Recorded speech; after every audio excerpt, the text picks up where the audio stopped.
Hello दोस्तों, welcome back to Amini vlog of प्यार का जायका। अच्छा जी, तो आज हम कर रहे थे सफाई। तो सफाई करते हुए बच्चों ने तो ऐसे तंग करना होता है जैसे इनका हक होता है तंग करने का। तो आज हम शुरू कर रहे हैं एक ऐसी खतरनाक जर्नी जिसका नाम है घर की सफाई। कुछ लोग इसे थेरेपी कहते हैं, लेकिन मुझे तो ये मिशन इम्पॉसिबल ही लगता है। अगर आपका घर इतना साफ है कि वहाँ ऑपरेशन हो सकता है तो ये वीडियो आपके लिए नहीं है। लेकिन अगर आपके सोफे के नीचे से 2015 की मिठाई और पिछले सर्दी की शॉल मिलती है तो welcome back to the club. तो दोस्तों, क्या आपका भी घर इतना ही गंदा है कि वहाँ पर एक नया इकोसिस्टम बन गया है? ओहो, अगर है तो कॉन्ग्रेचुलेशन, आप बिल्कुल सही जगह पर हैं।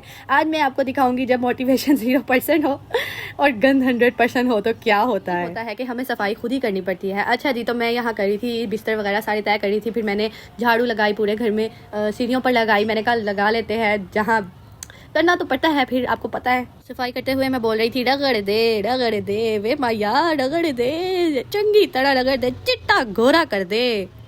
फिर मैंने कहा चुप करके सफाई कर लेते हैं, ये ज़्यादा ही ओवर हो रहा है। फिर मैंने सफाई की, उसके बाद मैंने ऐसे चुटकी बजाई तो यहाँ से ये सारा साफ़ हो गया। खैर ये बात ही है कि चुटकी बजाओ तो साफ़ हो जाता है, पर ये साफ़ इस तरह से नहीं होता, इसको करना पड़ता है। फिर आता है डस्टिंग डिजास्टर। ओए अल्लाह जी, या अल्लाह, ये धूल नहीं है, ये मेरे बचपन के ख्वाब है जो डस्ट बन के मेरे ऊपर ही गिर रहे हैं। मुझे लगता है इस धूल में मैं 10 और इंसान बना सकती हूँ। आज पता चला है कि मैं कोई सफाई एक्सपर्ट नहीं, मैं तो डस्ट की फैक्ट्री चला रही थी। फिर मैंने चुप करके सारी डस्टिंग की, सारी अच्छी तरह से मैंने साफ़ किया कि भाई कहीं से मिट्टी ना निकले, कहीं एक सुराख भी ऐसा ना छूट जाए कि कहीं से मिट्टी निकल आए, ये ना हो कि फिर किए कढ़ाई पे पानी फिर जाएगा, ये कैसी डस्टिंग हुई है अल्लाह। फिर सारा साफ़ किया, सारा बेड साफ़ किया, सारा का सारा।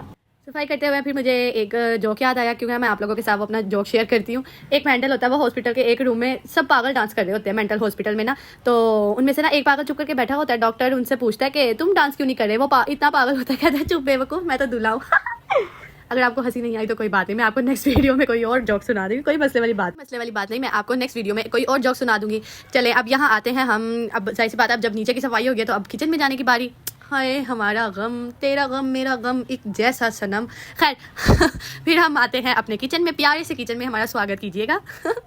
सॉरी, मेरी हंसी को इग्नोर कीजिएगा, मुझे हंसी बहुत आती है, एक तो क्या कर सकते हैं। तो आज हम बना रहे हैं एक ऐसी डिश जो आपने रेस्टोरेंट में भी कभी खाई नहीं होगी। नहीं खाई होगी, लेकिन इतनी मज़े की नहीं खाई होगी। उसका नाम है माश की दाल। सुनने में इजी लग रहा होगा, है ना? लेकिन बिल्कुल नहीं। इसमें कंसंट्रेशन इतनी चाहिए जितनी टाइटैनिक को आइसबर्ग से बचने के लिए चाहिए होती है। ओहो, कोई बात नहीं, लेकिन करना पड़ता है। खैर, हमने माश की दाल को अच्छे से साफ कर लिया, क्योंकि इसमें अगर एक आधा भी पत्थर रह गया और किसी के दांत के नीचे आ गया तो समझिए कि आप भी किसी के दांतों के नीचे चबाई जाएंगे। ठीक है, मेरी थोड़ी सी बातों को ज़्यादा समझिएगा। हमने यहाँ पर प्याज लिया और प्याज को काटा, उसको अच्छी तरह से धोया। अच्छी तरह से धोने के बाद हमने एक प्रेशर कुकर लिया। अच्छा, मेरे से जो दाल है ना वो पतीले में पकती हुई वो गलती नहीं है, मुझे उसके लिए प्रेशर कुकर यूज़ करना पड़ता है। मैं ज़्यादा यूज़ भी प्रेशर कुकर करती हूँ, असल में इसमें बन तो जल्दी जाती है। कोई बात नहीं, होता है, हर एक के साथ होता है। मैंने प्रेशर कुकर लिया, उसको चूल्हे पर रखा, मैंने गैस ऑन की और उसके बाद उसमें ऑयल डालने के बाद मैंने प्याज डाल के उसको अच्छे से उसको ब्राउन किया। और वो बेचारा इतना ब्राउन हो गया था ना कि वो सड़ने वाला हो गया था। फिर मैंने उसमें टमाटर डाल के मसाले डाले। मैंने कहा क्यों ना उतनी देर फ्रूट खा लिया जाए, सेहत भी तो ज़रूरी है ना। फिर मैंने फ्रूट खाया। फिर मैंने माश की दाल को अच्छी तरह से धोया। मैंने कहा अच्छी तरह से धोकर डालते हैं, ये ना हो कि गंदी भी चली जाए। अच्छा जी, तो माश की दाल को आपने इतने अच्छे से धोना कि वो बेचारा जो उसका रंग होता है ना उसे भी बेहतर गोरा चिट्टा उसका रंग निकल आए, ठीक है ना। फिर वो धोने के बाद उसको आपने प्रेशर कुकर में डाल देना। प्रेशर कुकर में डालने के बाद उसकी 1-2 मिनट उसे पकाना है, ठीक है। पकाने के बाद आपने कुकर को बंद कर देना है। रुके ज़रा, मैं कुकर को सही तरह बंद कर लूँ, एक तो मेरे से फिक्स नहीं होता ये कुकर।